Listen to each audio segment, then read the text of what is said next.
नमस्कार, मैं हुमायूं सिंह और आप देख रहे हैं नेक्स्ट 9 न्यूज। आज आपका बहुत बहुत स्वागत है हमारे खास प्रोग्राम सियासी सच में।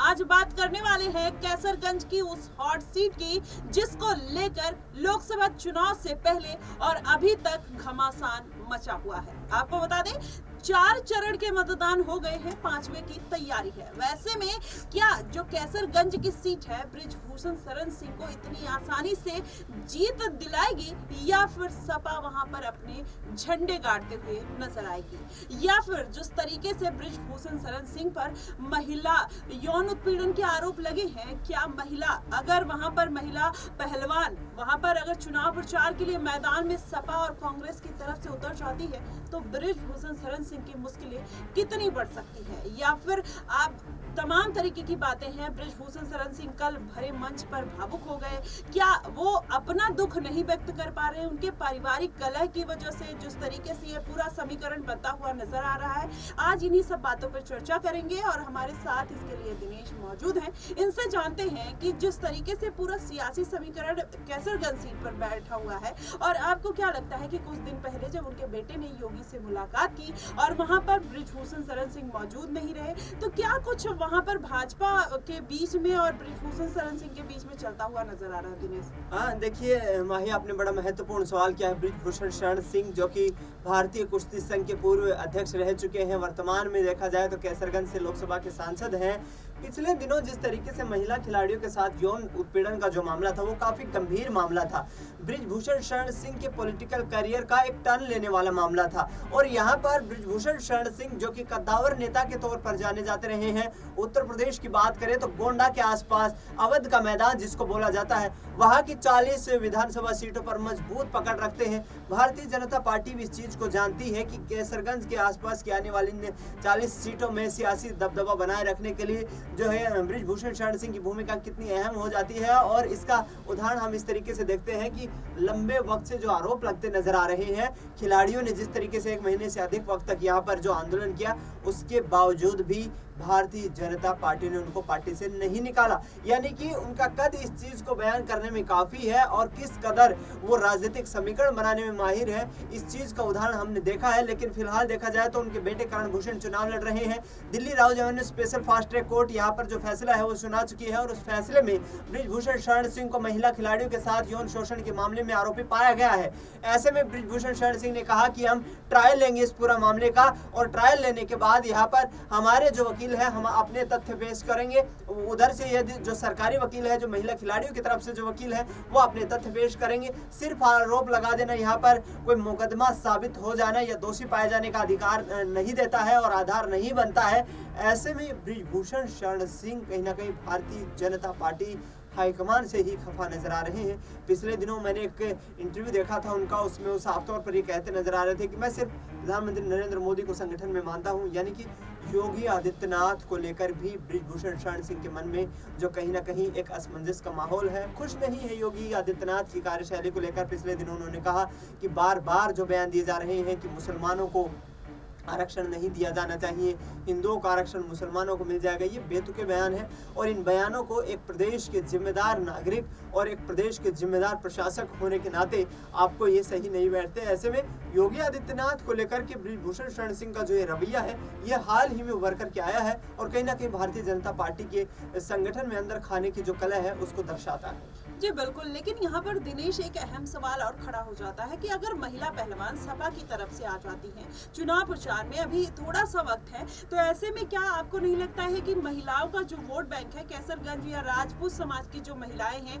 जो एक लिटरेट जो आप वर्ग कह लीजिए, तो कहीं ना कहीं उसका जो वोट परसेंटेज है वो उसका असर देखने को मिल सकता है?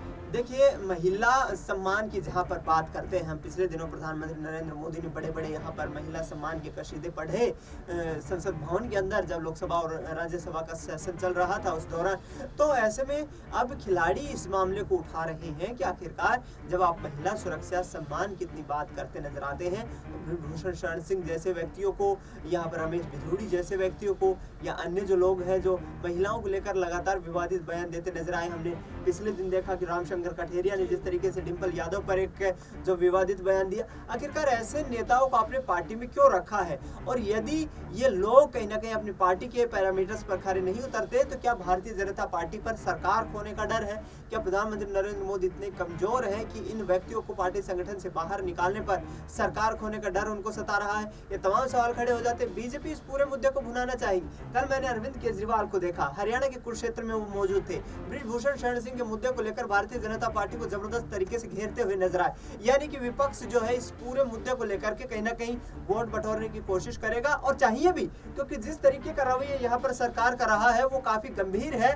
बार बार ये मांग की कि लेकिन दिनेश, मैं यहाँ पे काटना चाहूंगी, जिस तरीके से आपने अरविंद केजरीवाल की बात की कि वो बृजभूषण शरण सिंह का मुद्दा उठाए, तो वही बात तो उनके लिए भी स्वाति मालीवाल जिस तरीके से उनके आवास पर उनके साथ मारपिटाई हुई, तो महिलाओं को कितना इस देश में सम्मान मिलता है? केवल वोट की राजनीति है कि एक दूसरे की पार्टी को नीचा दिखाने के लिए बस महिलाओं को ऊपर उठाना है, उसके बाद महिलाओं को छोड़ देना है, फ्री कर देना है और दबा देना है मुद्दा? देखिए, यहाँ पर माही जिस तरीके से बृजभूषण शरण सिंह का मामला देखिए और स्वाति मालीवाल का मामला देखिए, दोनों मामले गंभीर हैं, लेकिन इन दोनों मामलों का आधार अलग है। स्वाति मालीवाल के साथ मारपीट का मामला है, बृजभूषण शरण सिंह के साथ जो मामला है वो यौन शोषण का मामला है, और उन खिलाड़ियों के साथ, नाबालिग खिलाड़ियों के साथ यौन शोषण का मामला है, जो आगे आने वाले वक्त में देश का परचम दुनिया भर में लहराती है। यानी कि कहीं ना कहीं इन दोनों मामले को एक साथ नहीं देखा जा सकता है, क्योंकि बृजभूषण शरण सिंह कहीं ना कहीं इस मामले में कथित तौर पर आरोपी पाए गए हैं, जबकि वहां पर देखा जाए तो अरविंद केजरीवाल के आवास पर